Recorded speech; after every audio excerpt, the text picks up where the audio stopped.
Hello everyone and welcome to our live online subject spotlight criminology session on representations of children and young people from from mods to Covidiots as part of the University of Chester's online kitchen sessions programme. My name is Zoe Lee and I am one of the schools and colleges liaison assistants here at the university, and today I am joined by Dr Jayne Price, the programme leader of Criminology, who will be delivering the session today.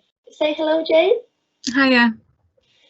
You'll see her shortly anyway, and Mags is also here, who'll be moderating any questions as they come in. Do you want to say hello, Mags? Hello, everybody. Okay, so in terms of how today is going to work, I'll shortly be handing over to Jayne for the presentation, and during that presentation you'll be given the opportunity to ask any questions that you'd like in the function just on the right hand side of the screen.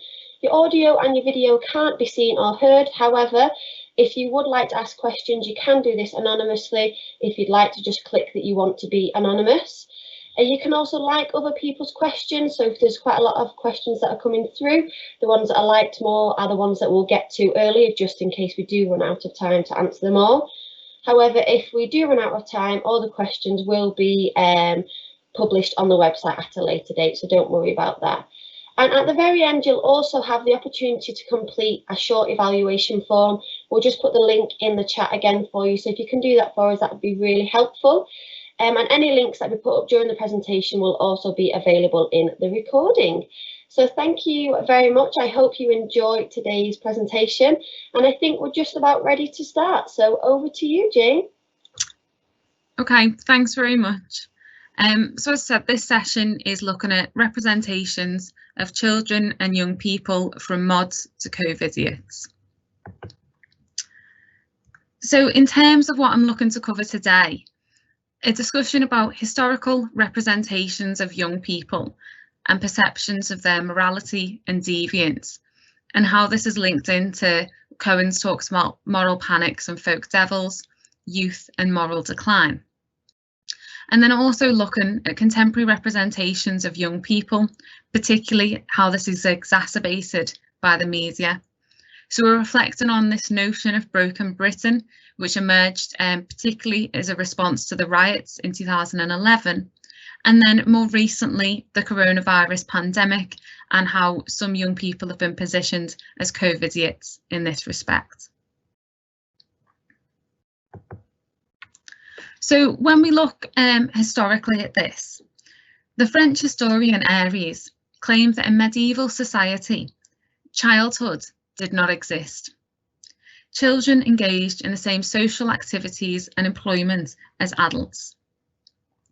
But many critics and reformers saw this as a form of brutalisation on children, and that, together with the economic conditions, produced a shift whereby limitations were placed on children's work and more importance was given to their education.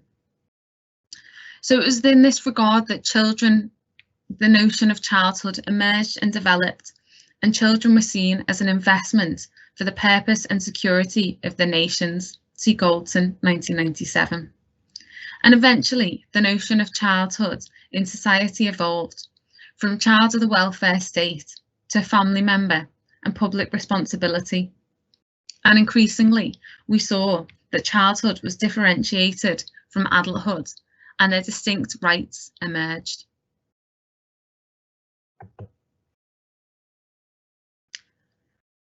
So when we see the understandings of children and how they're positioned within society, children, so those aged under 18 years, are viewed differently to those considered to be adults at the point of turning 18 years.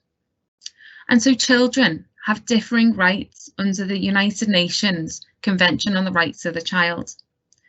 This provides an international framework of human rights, specifically for those aged under 18 years. It was established by the UN in 1989, has been ratified by the UK. So childhood is viewed as this period of innocence, freedom and opportunity. And young people are dependent on adults for their security and their welfare. And adulthood is otherwise positioned as a period of independence. Someone is mature and is held responsible for their actions. But what there has been more recently is this development of the notion of adolescence. Now, this term is very broad and has been used from the ages of 13 all the way through up to the ages of 30. Now, there's numerous terms which cover this period: adolescent, youth, and young adult. It's an ambiguous period of transition between childhood and adulthood. And what we've seen is this language that's used with regards to this population is often one which is linked to notions of deviance, disruption, and wickedness, and often fuels negative stereotypes of this group. The word adolescent has many negative and demeaning connotations, and youth is often used as a representation of risk rather than the group themselves. Now, obviously, this notion of childhood and adulthood is in itself a social construction. Nothing dramatic happens on your 18th birthday, which means you're suddenly mature and responsible. And this is why this term adolescent has been brought in, to try and denote the changes that exist between a sense of childhood and adulthood. And so these social constructions and cultural understandings of these periods through the life course continue throughout. You know, middle age is said to be a period of maximum respectability and productivity, a law-abiding citizen. Life is a problem for the middle-aged rather than middle-aged being a problem for society. See Brown, 2005.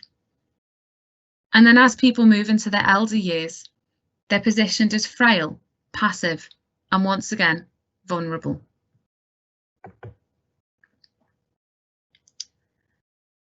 So this notion of a moral panic, this is what Stan Cohen in 1972 and a revised edition in 2011 outlined how these occur.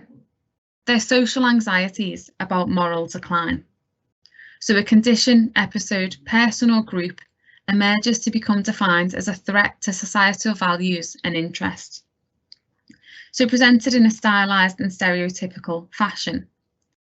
And it can pass or it can be a long-standing.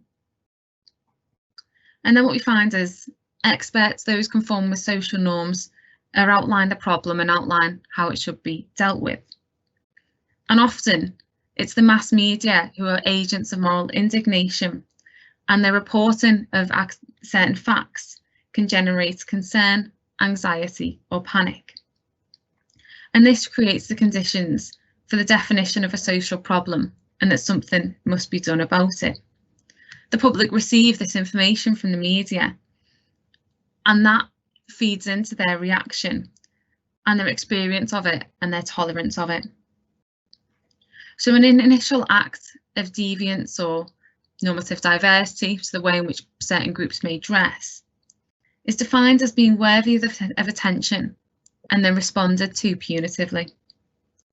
The deviant, said to be group, are segregated and isolated, and this alienates them from conventional society.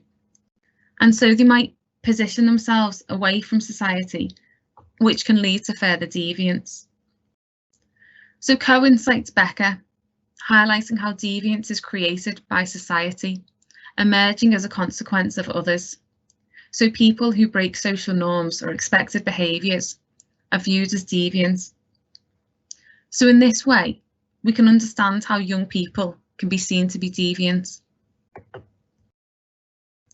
So the 1960s, mods and rockers are used in a case study in Cohen's work. They had distinct identities which signified the decade. Their youthfulness, initially viewed as a period of affluence, consumption and consumerism, glamour and social change post-war. But this led to a negative perception in the 60s. The behaviours of the youth subcultures following difficult decades was typically explained as the negative outcomes of class conflicts and post-war structural and economic change. So, as they indicated social change, it prompted concerns. They presented new social types and collective negative behaviours. Their dress made them easily identifiable, and disturbances in seaside towns in the mid-60s were attributed to them. The visibility of this group led to negative perceptions of them.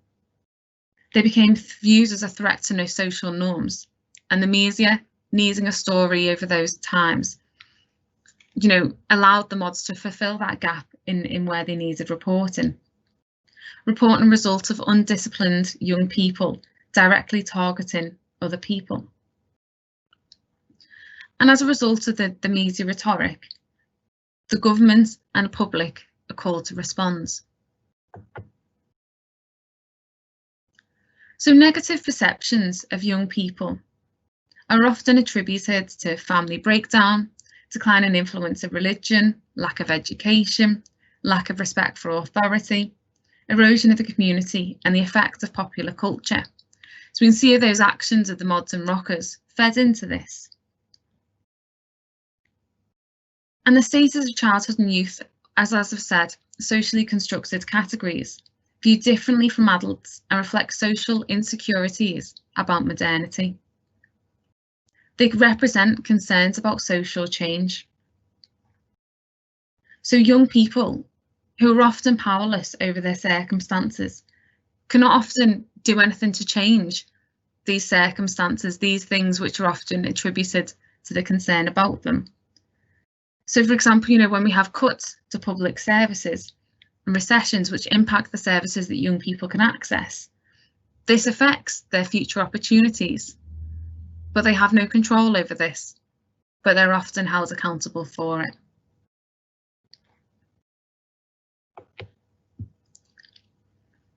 So the media represent fears of troublesome and dangerous populations, and these representations move into public consciousness. The image that we see on screen is not, is something that we frequently see within the media. And so these images feature heavily in media reporting and give a negative portrayal of young people. The connotations of the image are about young people being antisocial, maybe even hanging around in what we would term a gang. But it may be simply that they feel safer in a larger group, even though the police have power to disperse them and move them along, which could actually move them to less safe spaces. They may dress like that because it's seeking an identity as it evolves and develops through this point in their life. But the representation of them means that they become further socially excluded. They may dress like that and cover their faces because they're sick of the surveillance that they encounter.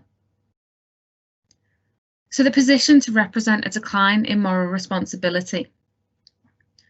And young people are a perennial source of anxiety, states Muncie.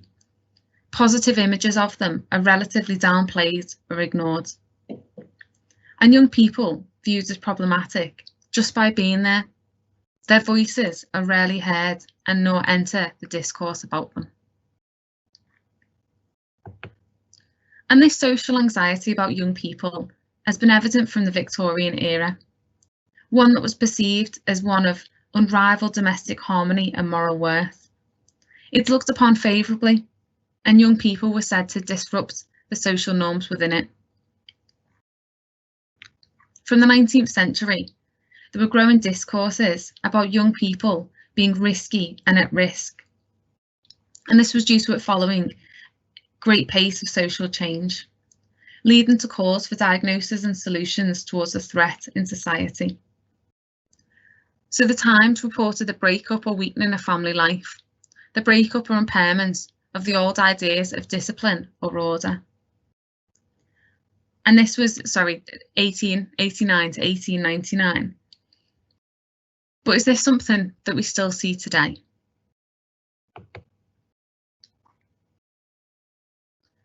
As young people, seek out activity, excitement, and explore their identity, they largely become viewed as other, as they go against social norms. The mass media tries to make sense of what is happening, but largely seek to portray young people in unfavourable terms, which are biased and stereotypical. The culture of being a teenager is one of being an outsider. They represent nervousness of social change and associate with deviance and otherness. So what can we learn about Cohen's analysis and perceptions of youth over time?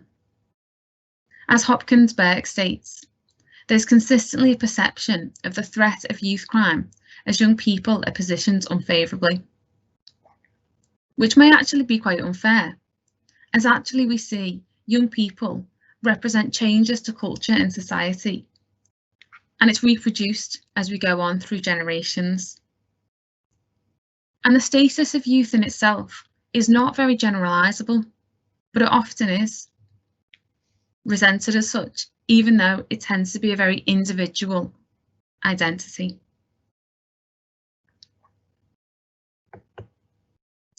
So modernity following the Industrial Revolution, the onset of capitalism and compulsory schooling saw the emergence of childhood and adolescence.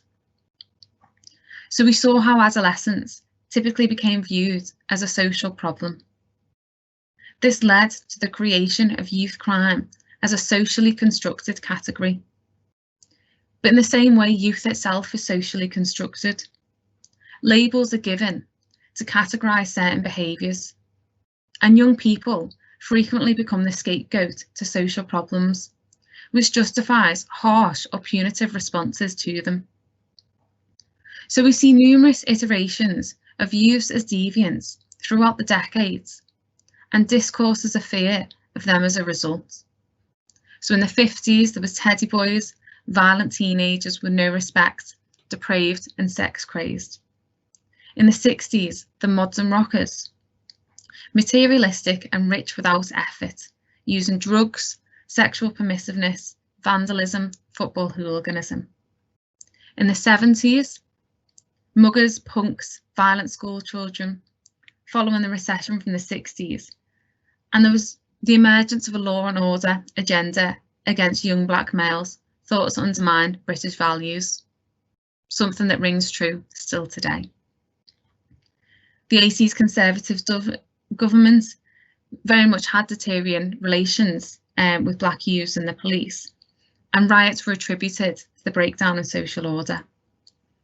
But this was a time when there was a high level of unemployment of young people, the riots often being reflective of social deprivation and a lack of future prospects for young people. The 80s as well, you know, there was increased surveillance of these groups, particularly young black males, from the police as well. The 90s also saw periods of riots as a result of tensions between communities and the police. And youth were continually positioned as problematic, engaging in joyriding, hedonistic lifestyle of ecstasy, binge drinking, and the emergence of girl gangs.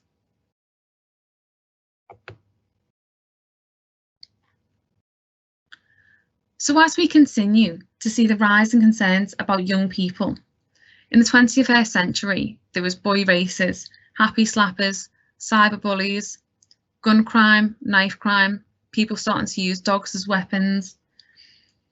And often this concern is targeted at those from deprived communities, and as I've said, typically from black ethnicity as well. The media reports on young people's interest in gangster rap and drill music and concerns about their engagement with this. But once again, we can understand young people engaged in this as part of their culture, as part of them developing their identity. But the media frequently associates it with violence, fear of gangs, whereas often it's rare incidents which are heavily reported on and sensationalised within the media. Again, they're often focused upon family dysfunction and community cohesion. And generations are said to be lost but as I said, we see this repeat throughout the generations. So reflecting on these contemporary moral panics, in 2011, we saw riots take place across England and Wales. David Cameron, then the Prime Minister, stated they reflected a slow motion moral collapse that has taken place in parts of our country these past generations. Irresponsibility, selfishness, behaving as if your choices have no consequences, children without fathers, schools without discipline, rewards without effort, crime without punishment, rights without responsibilities, communities without control. Some of the worst aspects of human nature, tolerated, indulged, sometimes even incentivised by a state and its agencies that in part have become literally demoralised. The rioting in 2011 was also attributed to young people and their consumption, blamed on a generation influenced by the glamorisation of criminal culture, material and consumer desires. Young people in socially deprived communities considered to see crime as an attractive means of just getting what they want. Young people portrayed as disillusioned and shattering the social fabric of society. Ian Duncan Smith, Secretary of State for the Department of Work and Pensions, said that feckless parents will spend money on drugs and gambling. Chris Grayling, the Minister of State for Employment, called it the Jeremy Kyle generation, children in poor, failed families with absent and criminal fathers. Kenneth Clarke, the Justice Secretary, a feral underclass cut off from the mainstream in everything but materialism. There was the suggestion that Britain was broken. Young people, again viewed as a threat to the fabric of society, moral order, and a sense of Britishness. And such events led to harsh responses to young people. 27% of those arrested as a result of the riots were aged 10 to 17 years, and 26% aged between 18 and 20 years of age. This reflects how much attention was drawn to those ages of young people, those groups of youths.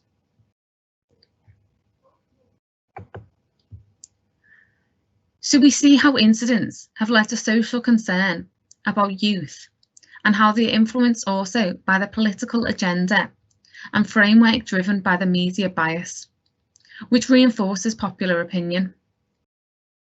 When we think about the coronavirus pandemic, we see how some of it was attributed to young people. This term, Covidiots, has developed, those that are seen to be flouting conventions and not taking the pandemic seriously. Now, whilst there was some sympathy for young people whose education was disrupted and the exam results fiasco, the narrative soon turned to young people being the ones incapable of adhering to confusing and conflicting government messages.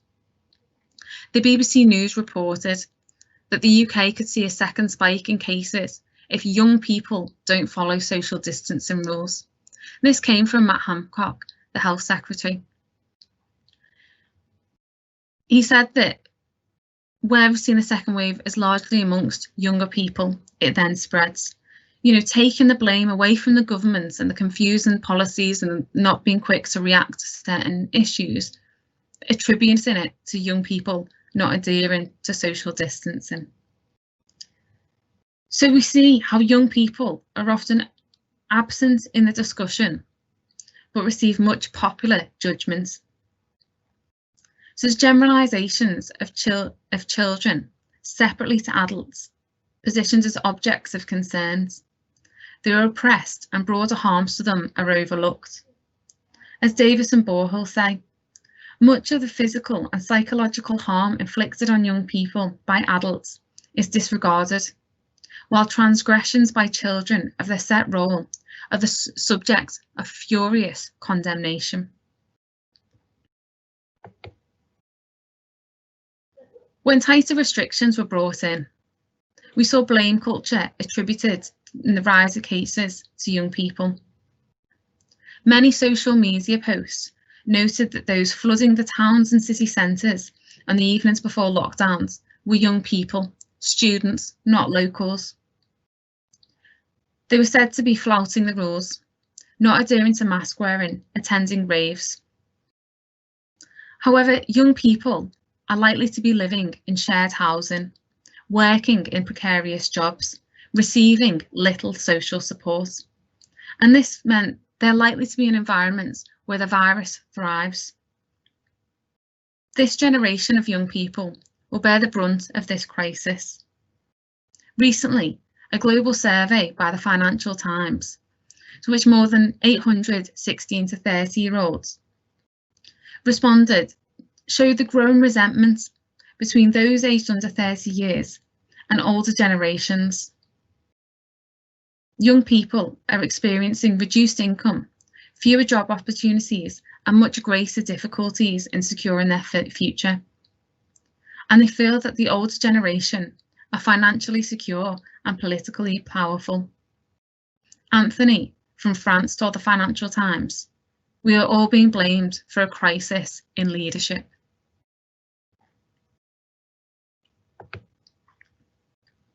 So what's the result? Goldson has argued that children are excluded from adult society, and the marginalisation is confirmed and guaranteed by legal obligation and the rule of law. Rose has also highlighted how childhood is the most intensely governed sector of personal existence. Children are reliant upon adults for their protection and are often powerless over their circumstances. So, as Goldson furthers, young people are viewed as criminal, antisocial and disorderly and face the most intense governance in society. And this takes two forms which are in conflict with one another. A welfare approach which considers the needs of young people as most important, or a retributive approach which is harsher, it focuses on more punishment and the risks that young people pose to society. The age of criminal responsibility in England and Wales is 10, the lowest in Europe, and the justice system is different to that for adults. And children's experience of government and the youth justice system varies by country and the political approach taken by those in power.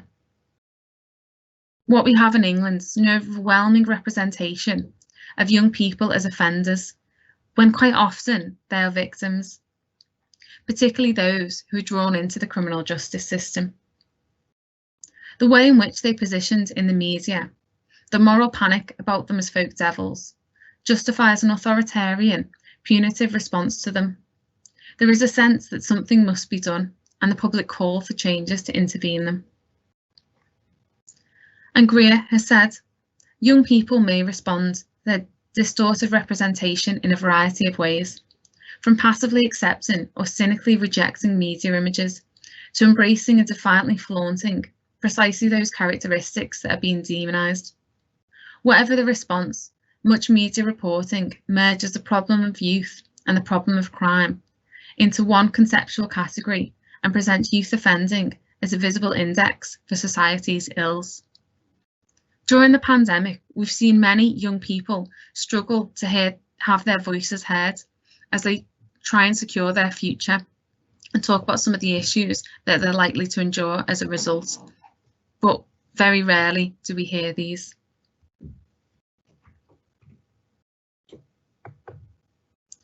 So in conclusion, contemporary moral panics reflects historical concerns, and these similarities are associated with young people.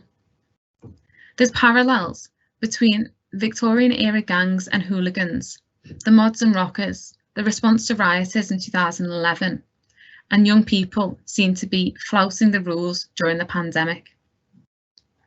So in this notion of broken Britain, young people were quickly identified as folk devils, workless welfare claimants, feckless, irresponsible, and those with single parents and disorganised lives, a feral underclass.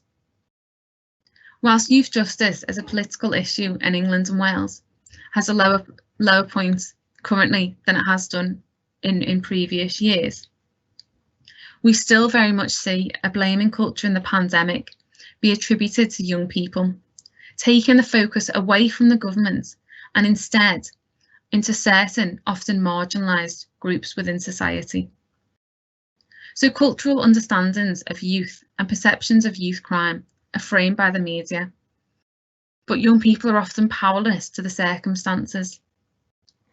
They're often marginalised as they're represented as middle-class anxiety about social change.